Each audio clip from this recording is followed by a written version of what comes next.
La trahison.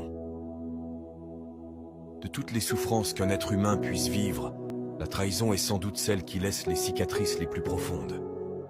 Il y a la désillusion totale, la perte de confiance, la fin d'une relation, le deuil des rêves et des projets que nous avions, l'impact négatif sur l'estime de soi, les remises en question, la peine et la colère en alternance.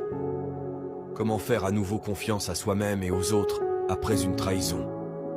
Pourtant, tout est parfait, même la trahison. Ce n'est pas notre âme qui souffre, c'est notre ego. Notre ego avait des attentes, des exigences, et se croyait meilleur.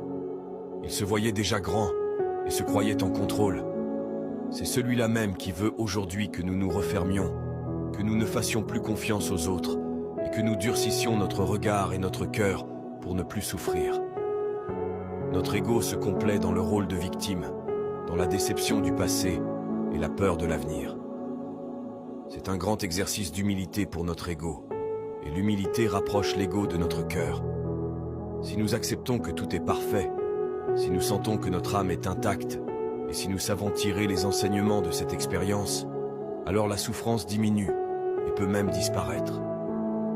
Notre ego est alors ramené à des proportions plus humbles. Guérir de cette blessure ne veut pas dire que la trahison n'a jamais eu lieu. Guérir veut dire qu'elle ne contrôle plus notre vie.